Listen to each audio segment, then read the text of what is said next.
Hello, my beautiful friends, my fellow space blobs, earth blobs, sparkly blobs, non-blobs, whatever form is connecting with you right now. I'm here for it. I support it. I want you to find the forms that feel good for you. That's the whole point of anything that we're doing here in this space. And we are going to talk about Scorpio season, and I have sat down to have this conversation a couple of times by now, and it just has not connected. And I'm sitting down here again today, and I'm feeling very sensitive. I have been processing some really heavy emotions and doing a lot of deep healing with my support team. Have no fear, I do have that. But I'm feeling really tender today. I'm holding tight onto my tea. This cat mug is bringing me a lot of joy. And I just want to be honest with you about that, because I think if there's one thing that I love about Scorpio energy and Scorpio season is the honesty, is the desire to go beyond the surface and to not just be in our performative selves, not just be in the selves that we feel we can bring to the polite dinner table, but to be in communion with our truest selves, with the selves that include all our shadows, all our haunted houses, all our fears, all our sadnesses, all of our psychological journeys, and that this is really the way we connect with our creative joy, with our next chapters, with who we truly are. So I'm living in that modality right now. So maybe that's really perfect for this chat. I don't know. Regardless, I just wanted to be really upfront with you all before we get into this beautiful chat today that I am feeling so tender. I may cry. And I don't want to come at this conversation as like your teacher and a talking head. I want this to feel like just a nourishing chat. Get your coffee, get your tea, your journal, your tissues, whatever you need. I want to set us up for a Scorpio season that feels really, really supportive of us as we move through this eclipse season, as we move into November, all of it. And so we're going to talk about some big themes. I'm going to pull some cards. I'll talk about some transits, and we'll get ourselves set up for, I hope, a really beautiful, soulful Scorpio season. Let's do it. I want to set the stage for Scorpio just a little bit, and some of the ways that I like to work with this archetype, understand it, and dig in a little deeper. Because I would argue that the more comfortable we can get with this sign of transformation, of change, the more life feels alive, the more that the bittersweetness of being here, the way things change and morph and never hold the same shape for very long, will feel more sustainable, and also that we'll be able to be more present in it. I would argue that this is a sign and an energetic and an archetype that the more you can get comfortable with, the more you'll be able to feel like you're really present in your life and feel safe to be alive. And that's part of the deep love that I feel for this energy and this sign. It might partially because I have a ton of energy, both in my 8th house and in Scorpio. So I do really connect with this archetype. It's taught me so much in my life, but I want to talk about it a little bit. So it's the fixed water sign, and fixed signs are all about what we sustain over a long time. But of course, this is the sign of transformation. So for me, this is the old adage that we hear all the time, that the only constant is change. So how do we embrace that? How do we find a way to let that live in our lives? And I think for me, when I think about change, I think about it as the ultimate expression of love. Love moves, love creates, love transforms. Love does not hold things in static form. You know, when we think about something that's a little bit spooky, it's things that don't change. It's things that get stuck in the same form for too long. That's what makes them scary. And this sign is about looking at those places we get stuck on repeat and then asking questions about how we want to transform it. Scorpio is ruled by Pluto, and Pluto is all about the deep riches under the earth. I know oftentimes we'll hear about power and empowerment and transformation when we hear both Pluto and Scorpio. But what I hear is that when we're willing to go underground, when we're willing to go to the places that don't come to the polite dinner table, that don't do the performance of the polite self in school, in work, in putting on a brave face and, just putting on the makeup, the costume, and getting through the day. But when we are brave enough and courageous enough to go into our deeper places, that we find our deepest riches, that we find our deepest courage, that we find our deepest understanding. And I think that's the core and essence of anything that we do with Scorpio. This is the sign that when we are willing to go to those underground places and look beneath the surface and do the deep diving and do the grieving and do the feeling and do the excavation, that we create fertile ground for totally deep creative joy. And that's one of the first themes that I want to bring up here for Scorpio season this year is creative joy. I know we so often think about Taurus as the one that gets to be the fun, birthing, creative, joyful, easygoing sign. And of course, Taurus is beautiful. I love it. I've loved working with that sign. I've loved working with that archetype. But with these two signs, they work together and they swap places because without one, you don't have the other. And here's the thing. The more that we work with Scorpio's energy, we let ourselves feel deep emotions, the more that we are open to that creative joy. We set the tone for the deepest creative joy we can have. And yes, it does take courage. It takes support. It takes asking for help and being held through some of that exploration. Absolutely. But it also isn't just a sign that's about the seriousness and heaviness of life. It's also about recognizing that we can find comfort and love in our transformation, that we can find comfort and safety in allowing ourselves to change form and allowing ourselves to transmute our emotions, allowing ourselves to cry something out of our body and move it and allow it to turn into something else. And that is really at the core of this conversation. I think this is also a sign that goes beyond the performative self, that's allowed to be at the polite dinner table, because Scorpio is all about the taboo topics, other people's money, inheritance, sex, taxes, death, all the things that you're supposed to pretend don't exist, including change, by the way. We're all supposed to pretend that we're having the same relationship, the same job, the same creative project that we sustained our whole lives, and that's what's called success. Well, I think Scorpio challenges that because it knows that none of those things stay the same, and that it knows that however polite we might be at the dinner table talking about, oh, we redid the bathroom, we put new wallpaper up, that's not what life's really about. That life's about the deep diving. Life's about the deep feeling. Life's about the deep connection. I know so often we'll hear stereotypes about Scorpios. Oh, they're good. They're so good, calculating, vengeful, obsessive, moody, controlling, manipulative, territorial. That's a good one. Often too, we'll say, magnetic, powerful, sexual. Those are all energies that are stereotyped for Scorpios as well. But I'd also say what I love about Scorpio energy and this archetype, and also people who have a strong connection to this, is that we don't spend time on the shallow things. We don't spend time in the small talk. We get right into it. We ask each other about our mental health. We ask each other about our scars and our fears and what we're wondering about, what we haven't figured out. Scorpio is about the deep mystery too. Like, wow, I don't know how this is going to work, but I'm going to acknowledge that this is a deep mystery. And all of that has always brought me so much joy. It's really the only way I know how to interact with people. I always feel like I'm betraying myself when I have to pretend that I care about keeping up appearances, because I don't.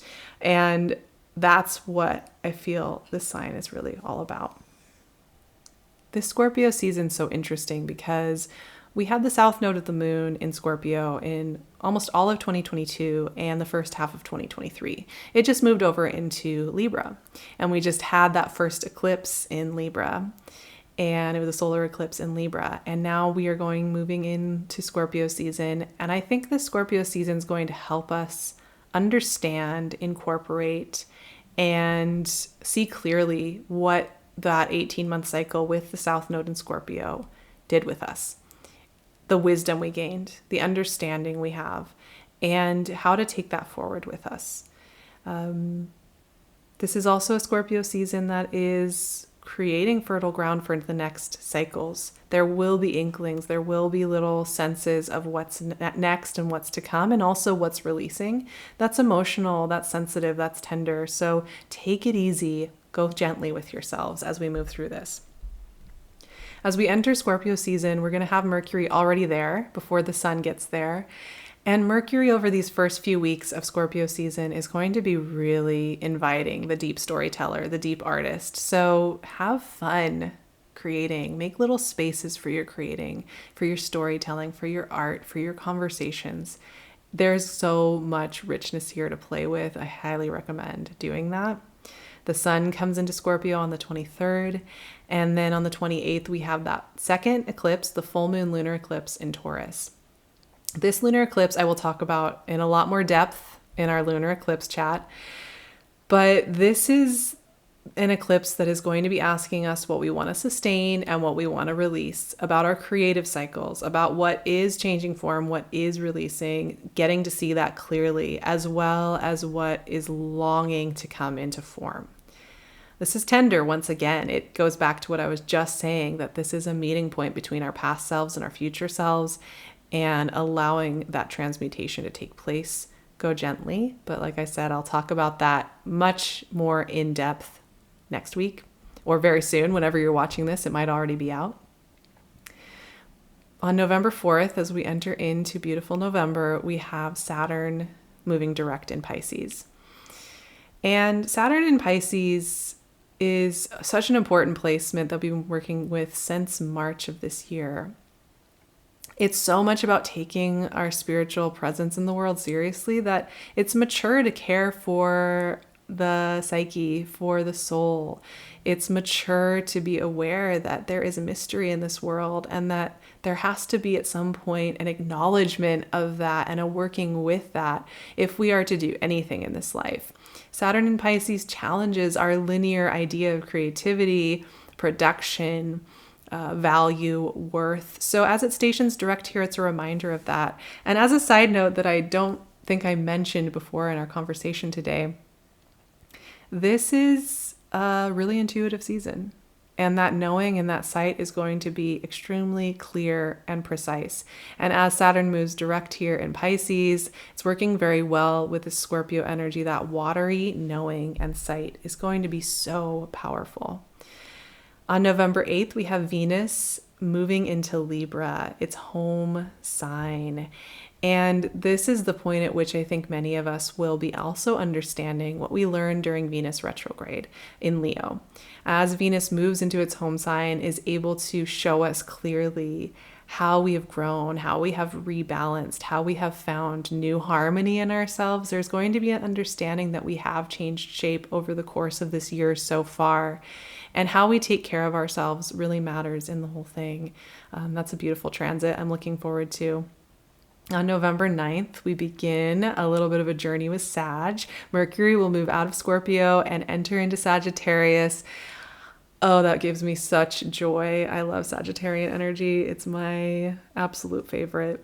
And Mercury out here in Sagittarius is going to be looking at our cosmologies, the way that we tell the story of being in this big universe, the way we connect ourselves into it all, our life philosophies, starting to play with those, ask questions about the way we tell our own story when it comes to how we fit into the bigger picture, and to get curious about our next learning in life. Sagittarius is so interested in how we learn and how we grow and how we change.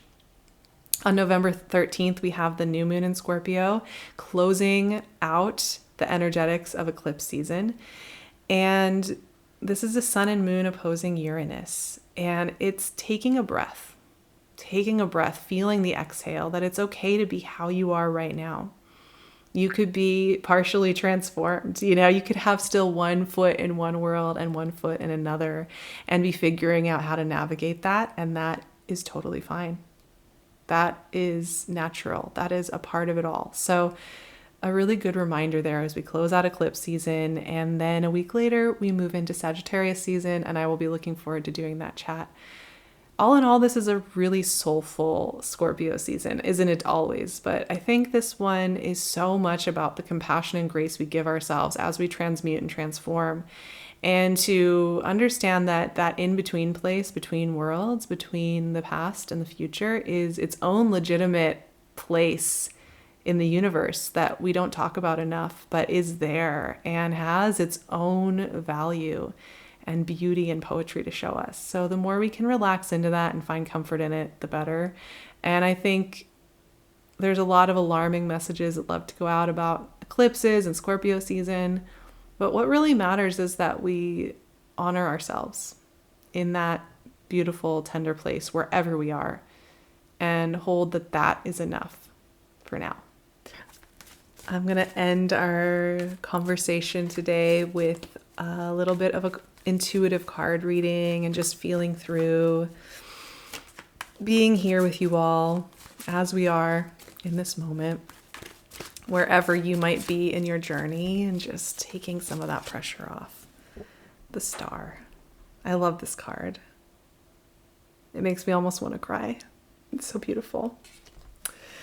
I'm going to pull 4 cards for the approximately 4 weeks that we will be moving through this beautiful, soulful Scorpio season. 2 of Wands. Also love this card. It's so beautiful. I'm getting the sense that the message that wants to come through is one of like really deep hope and nourishment. And I think that's important for us all right now. I know a lot of us are feeling a lot of heavy emotions about the world, maybe about our own process, about, how we're changing, how the world is changing, how to take that all on, how to be a part of all of it. And these soft moments where we can find some poetry are so important. Page of Pentacles.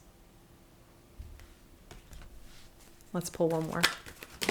And half my deck just fell on my lap, so excuse me. I'm not going to read the whole deck today. I think that might be a long conversation.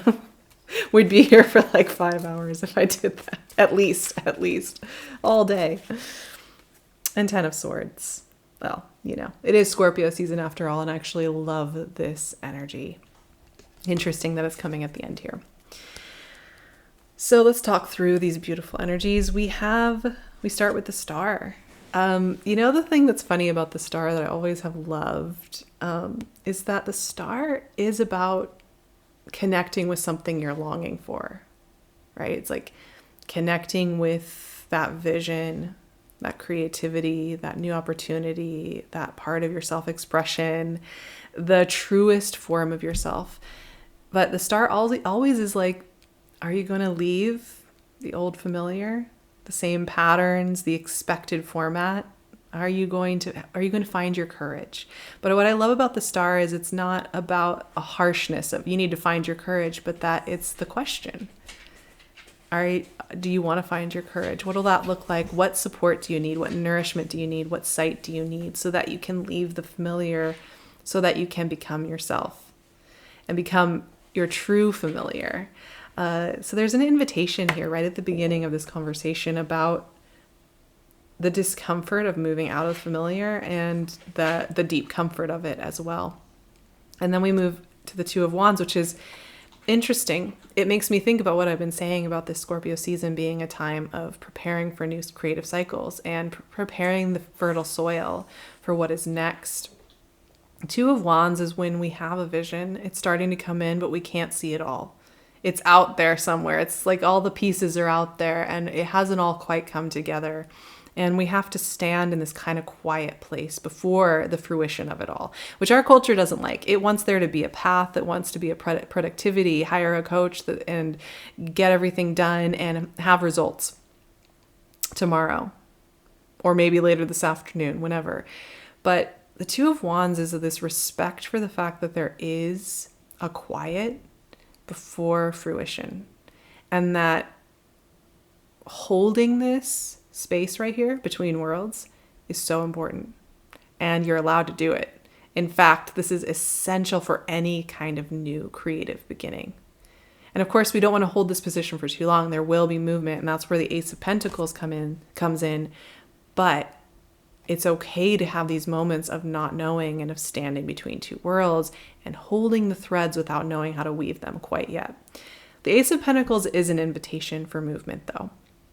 New beginnings. And I do think, as we move through the rest of that eclipse cycle and we close it out, there are invitations in our lives to make beautiful things, to make art, to care for ourselves, to reach out in our communities, to find new ways to be here, even in the intensity of it all. And it can be soft, it can be subtle, but it will be powerful. And that invitation, I think, is so exciting. It could also be really prominent for some of us. And we end with the Ten of Swords, our good friend, the Ten of Swords. I've always loved this card and felt really connected to it. And I know so many see this and feel a little overwhelmed by it. It is a guy laying down with swords in his back. But tens are an exhale. They are a completion. They are a release. It makes me think about that second eclipse that we're going to have, that lunar eclipse in Taurus, and the question of what we want to carry, keep carrying with us, sustaining, trying to hold on to the form, whatever we're like, just trying to cling to, with our fingernails, to keep the same form. And all of us do that. And I understand, I definitely do it. I'm definitely somebody who's like, I'm not ready for that to change form yet. But this is that acknowledgement that it's okay for things to change. This is okay for things to not hold static form, that they meant to change. They're meant to release, and that's okay. And to feel it fully, and then open our hearts to the next thing. And this isn't always about tragedy. It's often about things that we already know have come to full fruition, and now they're changing into a new form. And all we need to do is just take a little bit of time to acknowledge it and take care of ourselves in this moment, gently, tenderly, without rush, without the need for it to be in the name of getting the next result too. It doesn't always have to be about producing the next result, the next stage of great mental health, the next stage of better, bolder you. It can just be the symbolic moment that it is, the energetic, emotional moment that it is, without there needing to be an immediate payoff. But there also will be the next wave of energy. That's just guaranteed. It's not even something you need to enact. It's just something that will come. So with that, I hope you enjoyed this exploration and this interesting energy that I am bringing to the conversation today. I'm feeling so tender. I could just break out in tears at any point, but it's been really great to connect with you all and move through Scorpio's energy. And don't worry, I'm fine. There's nothing super scary going on in my life. I'm just doing some big healing. And that's okay. And that's natural. And that's what is allowed to happen. But if you enjoyed this conversation, I'd love to see you over on my Patreon. We are in the midst of doing our Reclaiming Intuition conversation. It has been bringing me so many realizations as I've been creating it and moving through it with you all. If you haven't joined yet, you can watch that at any time, catch up at any time, watch it at any point that you want. So I'd love to see you for Reclaiming Intuition, for our new and full moon and eclipse activations and journaling that we do, for our Magic Makers gatherings. If you want to hang out with me on Zoom and have conversations with me, I would love to see you there. You can also find me on my Instagram. I'd love to see you here. We're going to be talking through these moons. November, I'll be coming back with some very soulful heart-to-heart chats. So if you're enjoying this gentle space, I would love to see you here. The internet's full of a lot of noise, so I know it can be overwhelming, and I hope that this space can just be that softness. I love you all so much. I hope that you stick around. Leave me a comment. How are you feeling? How is Scorpio season feeling as you're entering into it? I would love to hear. And I will see you also very, very soon. Have a beautiful Scorpio season. I love you.